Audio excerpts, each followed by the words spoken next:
अस्सलाम वालेकुम। आज मैं आपको पढ़ाऊँगा क्रिएटिंग टेबल्स के बारे में। लास्ट लेक्चर में कुछ स्टूडेंट्स को परेशानी थी कि टेबल्स कैसे क्रिएट होते हैं। वैसे तो जनरली ये मैंने पहले सिखाया है, लेकिन दोबारा थोड़ा रिपीट कर देता हूँ हाउ टू क्रिएट टेबल। तो लेट्स यूज़ क्रिएट कमांड। एक कमांड है एसक्यूएल में क्रिएट। उसके बाद आप लिखते हैं क्रिएट टेबल। तो ये that means you want to create a table and then you have to mention the table name।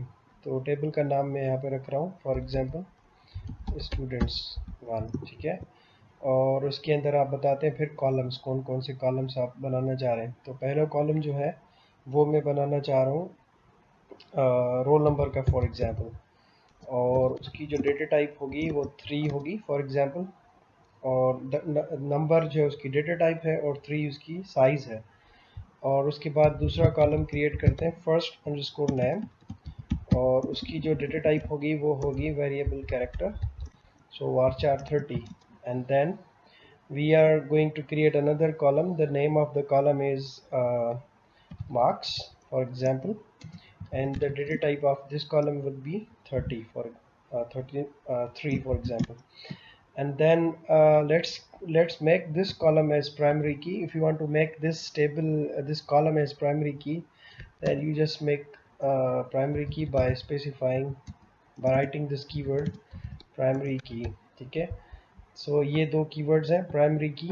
आप लिखोगे जिस कॉलम को प्राइमरी की बनाना चाह रहे हो। तो मैं रोल नंबर कॉलम को प्राइमरी की बनाना चाह रहा हूँ, और रोल नंबर कॉलम है, नंबर उसकी नंबर डेटा टाइप 3 उसकी साइज है, and this keyword makes it primary की।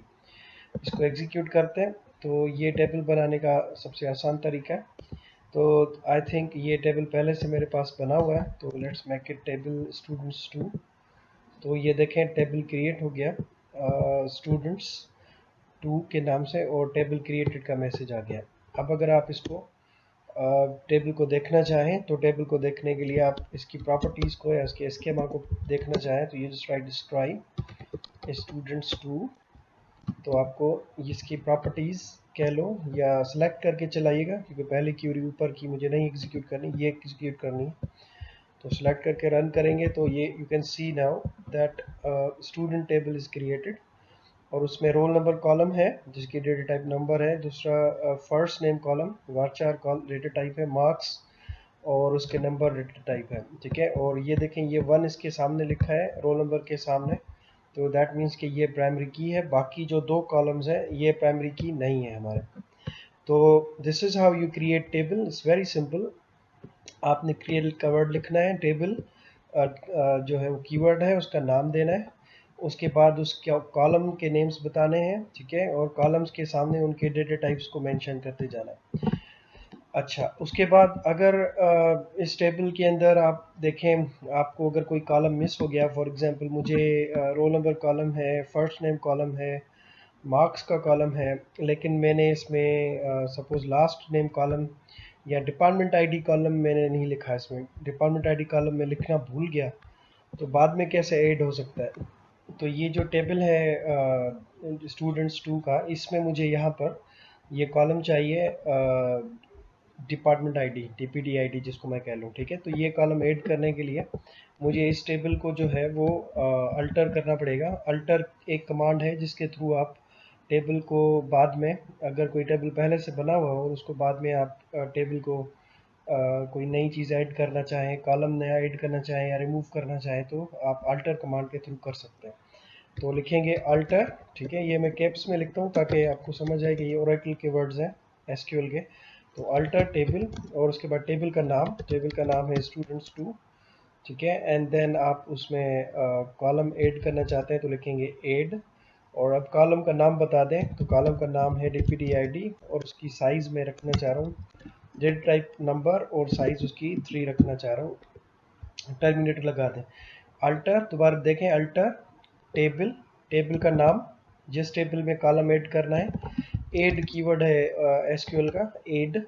उसके बाद कॉलम जो ऐड करना है उसका नाम। अब ये कॉलम का नाम आप अपनी मर्ज़ी से दे सकते हैं, मैंने उसका नाम रखा है डीपीटी आईडी, ठीक है, अंडरस्कोर आईडी, और ये उसकी डेटा टाइप है, and the size of this column is 3।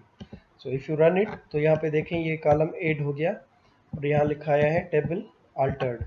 अगर इसको आप देखना चाहें डिस्क्राइब करके तो अब आपको ये 4 कॉलम्स दिखाएगा इसके अंदर, ठीक है। तो लेट्स चेक इट आउट कि ये इसने कॉलम ऐड किया इसमें या नहीं किया।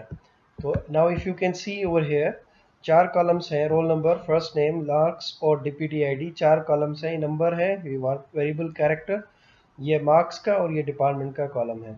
तो चारों कॉलम्स ऐड हो गए। ये 3 तो पहले से थे, ये चौथा मैंने अल्टर करके इस टेबल के अंदर ये वाला कॉलम मैंने ऐड किया है जो कि इसमें पहले मौजूद नहीं था। अच्छा, 2 कॉलम्स अगर ऐड करने होते तो मैं यहाँ कॉमा लगाता और दूसरा कॉलम भी इसके साथ लिखता तो वो भी इसमें ऐड हो जाता। आप ये करके देखें। एंड देन नाउ अगर आप इसमें किसी कॉलम को डिलीट करना चाहें, फॉर एग्जांपल यही कॉलम सेम जो कि मैंने इसमें ऐड किया था, ये पूरा कॉलम मुझे ख़त्म करना है, ये वाला डिपार्टमेंट अंडरस्कोर आईडी वाला, डीपीटी आईडी वाला। तो अगर आप इस पूरे कॉलम को डिलीट करना चाहेंगे तो आप इसको डिलीट कर सकते हैं with the help of same command alter, ठीक है। तो लिखेंगे अल्टर टेबल और स्टूडेंट्स, उसके बाद आप जहाँ लिखा था ऐड इस जगह लिखोगे ड्रॉप, ठीक है। और ये हटा दें, डेटा टाइप वगैरह बताने की ज़रूरत नहीं है, बस कॉलम का नाम बता दें जिसको डिलीट करना है। ये याद रखें कि उसमें जो डेटा होगा वो भी डिलीट हो जाएगा उस कॉलम में पूरे सब रिकॉर्ड्स के लिए। ये किसी एक रो को डिलीट करने की कमांड नहीं है बल्कि पूरे पूरे कॉलम को डिलीट करने की कमांड है। तो अगर आपको किसी एक पर्टिकुलर रो को डिलीट करना होता है तो आप डिलीट कमांड यूज़ करते हो, उसमें अल्टर कमांड यूज़ नहीं कर सकते, याद रखें। एक ये आप टेबल के स्केमा को या उसके प्रॉपर्टीज़ को चेंज कर रहे हो, डेटा को नहीं कर रहे हो। डेटा जो इसमें ऑलरेडी मौजूद होगा अगर इस कॉलम में रखा हुआ तो वो खुद ही डिलीट हो जाएगा क्योंकि आपने कॉलम ही ख़त्म कर दिया है। तो पर्टिकुलर रोज़ को अगर डिलीट अपडेट करना हो और कॉलम को नहीं डिलीट करना चाहते हो आप, तो फिर रो के लिए आप डिलीट की कमांड यूज़ करेंगे। तो now if you want to delete it तो ये याद रखें कि इट्स नॉट रिकवरेबल, तो ये अनडू नहीं हो सकेगा। वंस यू डिलीट इट तो ये ख़त्म हो जाएगा। तो be careful while using this command, ठीक है। तो अगर आप इसको alter table students to drop student underscore ID, drop column sorry लिखना पड़ेगा आपको। तो ये ड्रॉप कॉलम और उसका नाम बताएंगे। तो ये देखें कॉलम डिलीट हो जाएगा। और अब अगर आप दोबारा से इसका स्कीमा चेक करें तो ये डिस्क्राइब स्टूडेंट्स टू, तो ये आपको इसके स्कीमा प्रॉपर्टीज़ दिखाएगा दोबारा से।